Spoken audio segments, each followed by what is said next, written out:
Story 1. The Chuckling Creepsman. I'm an 18-year-old male and this encounter occurred when I was around 13. Every year, when the 4th of July rolls around, me and my family would go to a friend's house to celebrate. The friend and his family are quite wealthy and they live in a large house about half a mile into the woods. The 4th of July parties at their house were always huge events with around 15 to 20 families attending. The younger people at the party were either around my age or high school age. I typically hung around with my friend Gavin and his sister Trina, who I had a huge crush on at the time. They were the kids of the family friend that owned the home. On this particular 4th of July, the older kids decided they wanted to go out into the woods, and of course all the younger kids wanted to go as well, me included. Keith, one of the older kids, agreed to us tagging along under the condition that we wouldn't chicken out and run away. All of the younger kids agreed, and the whole group journeyed into the woods. Keith was leading us down the trail to a nearby pond when Trina grabbed my hand.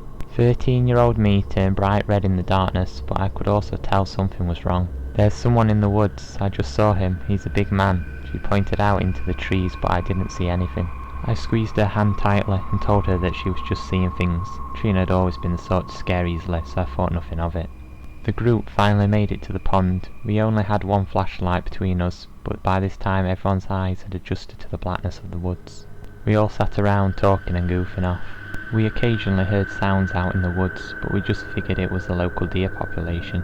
Most of us are children of deer hunters, and the area was near our dad's hunting land. Eventually everyone settled down, and Keith started telling us a scary story. It was something about kids getting lost in the woods. Nice one, Keith.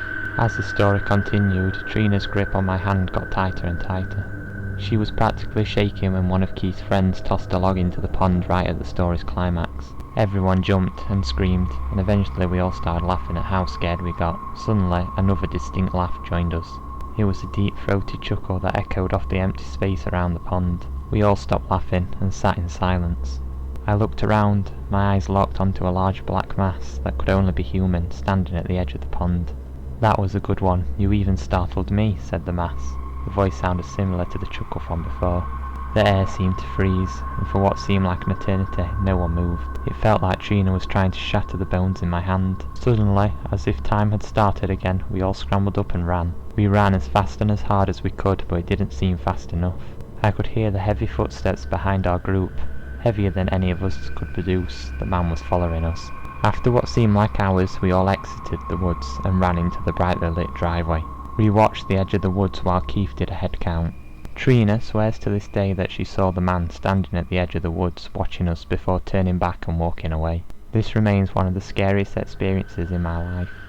I like to tell myself that the man was just passing by and had no ill intentions, but why did he chase us? If he was the man Trina saw on the way to the pond, why did he follow us there? I'll never know his intentions or why he was there. Story 2. Parking Lot Psycho. A few weeks ago I decided to go shopping in a big shopping centre known as Westfields in Australia. I'm not sure what they're called elsewhere. They are always busy and it's hard to find a parking spot, but I managed to get a great spot in the parking lot on the level where you can enter the centre. I shopped and everything was good. I had some lunch, bought some groceries and a new dress.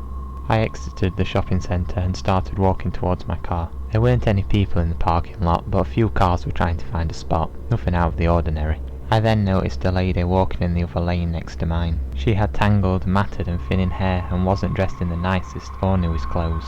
She was talking to herself, but I didn't think much of it, cause some people do this when trying to remember something or to go over something. She then starts screaming, nothing in particular, just gibberish. I look over to see what she's doing. She's just staring directly at me and screaming. She locked eyes with mine as soon as I turned to see what she was yelling about. A few seconds pass and nothing happens. She just keeps screaming and looking directly at me. Then her mouth spreads into an insanely terrifying grin. She stops screaming and bolts after me. I was frozen for what felt like an eternity, but was probably only 3 seconds. I hightail it to my car, chuck my shopping on the seat next to mine, slam the door shut. This lady starts banging on my car, screaming and trying to open the doors. I quickly back my car out of my spot, not caring if I knock this crazy old bat over. At this point, she climbed onto my trunk and is trying to break my back window. I start to move the car and she jumps off but chases after me for a few levels and then I lost her. My heart was beating so fast, I thought I was going into cardiac arrest. I called the police and told them where I saw her and what she did. They didn't find her at the shopping centre, and I haven't heard anything since. Thank you for watching, and if you enjoyed the video, please hit that like button and subscribe if you'd like to see future videos.